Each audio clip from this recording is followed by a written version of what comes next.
ETF index mutual funds నేర్చుకుని stock మార్కెట్లో రాణించాలనుకుంటున్నారా? వెంటనే ఈ నెంబర్కి కాల్ చేయండి. నమస్తే రమగారు. నమస్తే జయ. ధనుర్మాసంలో ఎక్కువగా మనము గోదాదేవిని తలుచుకుంటాం రమగారు. ఆవిడే తిరుప్పావై రచించి ప్రతిరోజు ఒక పాసురం చదివి స్వామిలో అంకితమైపోయారు కదా రమగారు. అసలు ఆవిడెవరు, ఆవిడికి సంబంధించిన కథ ఏంటి? విశేషంగా చెప్పబడేటువంటి పన్నిద్దరాళ్వార్లుగా చెప్పబడుతున్నటువంటి 12 మంది విష్ణు భక్తులు, మహావిష్ణు భక్తులైన వాళ్ళు 12 మంది చెప్పబడతారు.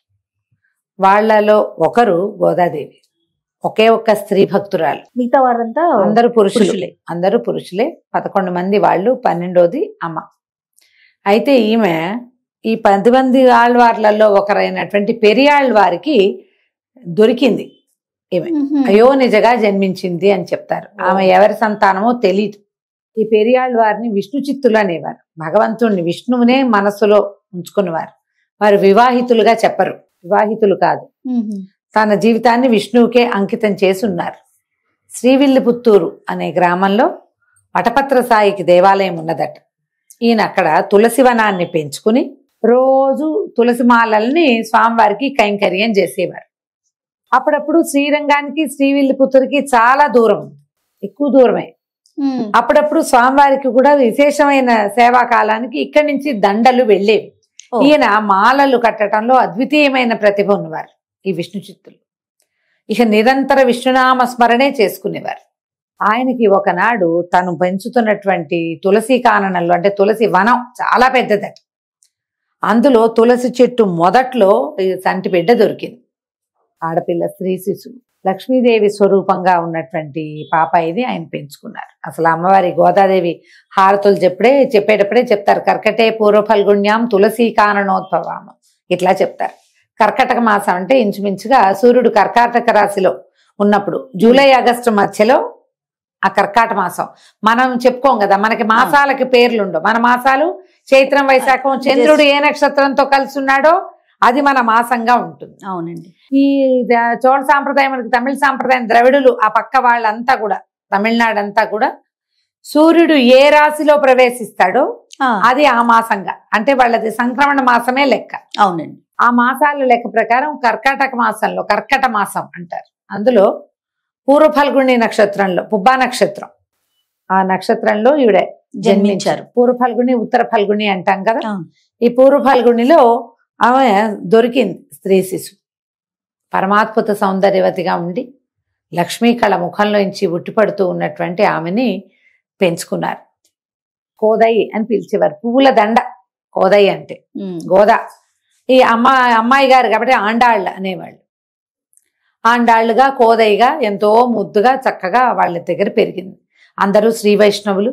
ఎవరికి వచ్చింది వాళ్ళు అమ్మాయికి నేర్పుతూ ఉండేవారు. చిన్న పాపాయి తిరుగుతూ ఉంటే ఏముంది, గలగలమని గాజులు ఆడిస్తూ ఆడపిల్లలు తిరుగుతుంటే సంతోషంగా ముచ్చటగా ఉంటుంది.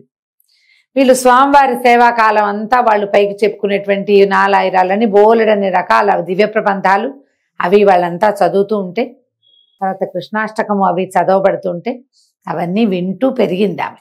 మెల్లిగా తండ్రితో పాటు తులసి తోటలోకి వెళ్ళి తులసి సేకరించుకురావటం, దండలు అల్లటం నేర్చుకుంది. ఆడపిల్లలు అట్లాంటి పనులు చేస్తే చక్కగా ముచ్చటగా బాగుంటుంది. ఈవిడ అందంగా దండలు కట్టడం చక్కగా నేర్చుకుంది తండ్రి దగ్గర నుంచి. ఇంకా బాగా, ఇంకా ఆడపిల్లలకి కొత్త కొత్త ఐడియాలు వస్తాయి కదా, ఆర్టిస్టిక్ ఐడియాలు వస్తాయి ఆడపిల్లలకి. అవును. ఆమె ఇంకా ఎంతో నైపుణ్యంతో కళాత్మకమైన దండలు కట్టేది. ఈ దేవాలయం పక్కనే కృష్ణుడు ఉన్నాడు కదా, వటపత్ర సాయి, వారికి సమర్పించేవాళ్ళు. బాగుండేది. మెల్లిగా ఈ కృష్ణగాథలు విని విని విని విని అమ్మాయికి వ్యక్తత వచ్చేసరికల్లా కృష్ణుణ్ణి పతిగా భావించడం మొదలుపెట్టింది. ఆవిడ భగవంతుణ్ణి భర్తగా భావించడం మొదలుపెట్టింది. మెల్లిగా దండలు కట్టేది. ఆ కట్టిన దండ వేసుకుంటే ఎట్లా ఉంటుందో ఒంటి మీద పెట్టుకుని చూసుకుని బావి నీళ్ళల్లో చూసుకునేదట. తన ప్రతిరూపం చూసుకుని అదేలేండి సంతోషించి స్వామికి వేసేది, స్వామివారికి పంపించేది. అదేలే పంపించేది. ఒకనాడు శ్రీరంగానికి ఈ దండలు వెళ్ళినప్పుడు మామూలుగా వెళ్తూ ఉండేది. ఆ దండ ధరించినప్పుడు స్వామివారు చాలా ప్రసన్నంగా కనపడేవారు. విగ్రహంలో సుప్రసన్నత కనపడేది. ఒక్కనాడు ఈయన పెరియాళ్వారు తన కూతురు ఇచ్చినటువంటి ఆ దండల్లో ఒక వెంట్రుకని చూశారు. అదేదో చిన్న ముక్క కాదు, పొడవాటి వెంట్రుక.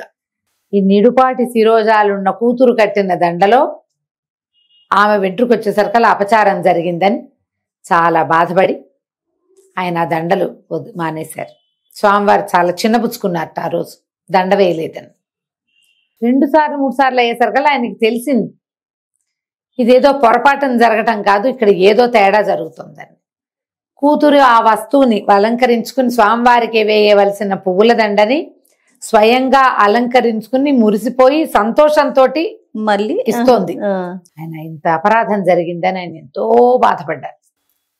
ఈ అమ్మాయేమో నేను కృష్ణునే వరించాను, ఆయన్నే వివాహం చేసుకుంటానంటుంది. ఈయన చాలా చిన్నబుచ్చుకుని భగవంతుడికి క్షమాపణలు చెప్పుకుంటే ఆనాటి రాత్రి కల్లోకి వచ్చారట. నాకు ఆ దండే కావాలి, ఆమె ధరించిన దండ కావాలి, నాకు అదే నాకు సంతోషాన్ని కలిగిస్తుందని స్వామివారు చెప్పి ఆమెను నాకు తెచ్చి సమర్పించమని ఆజ్ఞిస్తే పెళ్లి కూతురుని చేసి ఈ గోదాదేవిని స్వామివారికి అప్పచెప్పారు. ఎప్పుడైతే ఈ అమ్మాయికి ఈవిడ గోదాదేవికి ఈ కృష్ణుడే పతిగా కావాలన్న ఊహ రావటం మొదలైందో, వచ్చిన తర్వాత ఆమె ఏం చేసేది, కృష్ణుణ్ణి భర్తగా పొందటం కోసం ఈ తిరుప్పావై వ్రతాన్ని ఆచరించింది. 1 రోజుల పాటు రోజు స్వామివారిని సేవించి, ఆ సేవించడానికి సేవకి వెళ్దాం రమ్మని స్నేహితురాళ్ళని పిలుస్తుంది. ఆ కృష్ణుడు నందగోపుని కుమారుడు, ఆ యశోదాదేవి కొడుకు, ఆయన నిద్రలేపుదాం రండి, ఆయన మనకి అవన్నీ జీవితంలో మనకు కావాల్సినవన్నీ ఆయనే ఇస్తాడు. ఇట్లా పిలుస్తూ నీలాదేవి అని కృష్ణుడితో ఉన్నటువంటి నీళ్ళని కూడా పిలుస్తుంది. నీలాదేవి ఆయనతో పాటు ఉంది, కృష్ణుడితో నిద్రిస్తోంది. అవును, ఆయనకి భార్యలు ఉండటము, ఆయన దేవేర్లతో సేనించి ఉండటం ఈవిడికి తెలుసు. ఆయనే తనకు కూడా కావాలి. ఆ నీలా, ఓ అమ్మా నీలా, నువ్వు నిద్రలేవమ్మా, నువ్వు కాస్త తలుపు తీవమ్మా, అలాంటి పదాలు కూడా కనపడతాయి ఆ పావసరాలు. ఈ రకంగా చెప్తూ స్నేహితురాళ్ళందరినీ పిలుచుకెళ్ళి స్నానాలు చేయండి, పొద్దున్నే లేవాలి, వెలుతురు వచ్చేయకూడదు, నిద్రలేపి స్వామిని సేవించుకోవాలి మనం అని చెప్పి మనకి కావలసినది చేయాలంటే భగవంతుణ్ణి ఎట్లా పూజించాలో గోదాదేవి చూపిస్తుంది.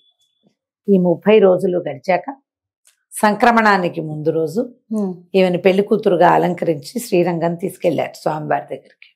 తీసుకెళ్తే ఈ వివాహ కళ్యాణం జరిగిన తర్వాత ఈమె స్వామివారిలో లీనమైపోయింది. విష్ణు చిత్తులు చాలా దుఃఖపడ్డారు, కూతుర్ని కోల్పోయానని. కానీ భగవంతుడే ఆయనకి ప్రబోధించి భక్తి మార్గాన్ని ప్రజలకి ఉపదేశించటానికి ఆ భూమాతే ఇట్లాంటి స్వరూపంలో వచ్చింది కాబట్టి ఈ మాయలోంచి తొలగిపో, నీకు జన్మించలేదు, నీకు లభించింది అంతే.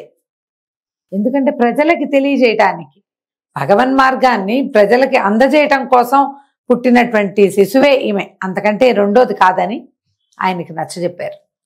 ఈ గోదాదేవి ఆయనలో ఐక్యమైపోయారు. అందుకని ఈ శ్రీరంగంలో కూడా ఈ 1 రోజులు విశేషంగా జరుగుతుంది. గోదాదేవి పూజింపబడుతుంది. తర్వాత ఆవిడికి విడిగా సన్నిధి ఉంటుంది. చాలా దేవాలయాల్లో మనకు కనపడుతుంటారు. లక్ష్మీదేవి ఓ వైపు, గోదాదేవి రెండో పక్కన ఉంటుంది.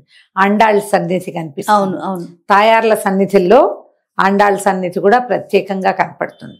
ఇప్పుడు ఈ మామూలు విష్ణువాలయాలన్ని చోట్ల విశేషంగా తిరుప్పావై చదువుతారు.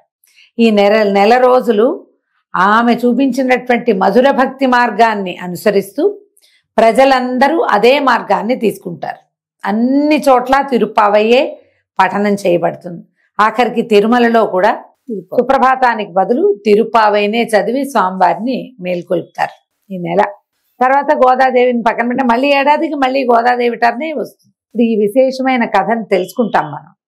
మేము కూడా ఇది చదవాలి, ఇది చదవాలంటే తెలుగులో అనువాదం చేయబడి ఉన్నవి కొన్ని కనపడతాయి. ముళ్ళపూడి వెంకటరమణ గారు కూడా దీన్ని తెలుగులో చేశారు. వాళ్ళంతా మద్రాసులో ఉన్నారు కాబట్టి ఆ ద్రావిడ ప్రబంధాన్ని తెలుగులోకి చేశారు, అనువాదం చేశారు. కుదిరితే అది చదువుకోండి. లక్ష్మణ యతీంద్రులు అంటే మన ఏమనాలి, వాసుదేవాశ్రమానికి చెందిన వారు, మనకి పెదముత్తేవి గ్రామానికి చెందిన గురువు గారు, వారిది రసధుని పేరుతోటి ఒక పుస్తకం ఉంది. అది తెలుగులోనండి? అది కూడా తెలుగులో ఉంది. దేవులపల్లి కృష్ణశాస్త్రి గారు రాశారు తెలుగులోకి. అవి కూడా చదువుకోవచ్చు. లేదు తిరుప్పావై ద్రావిడ ప్రబంధం ఏం చదువుతారో దాన్నే మనం వినచ్చు.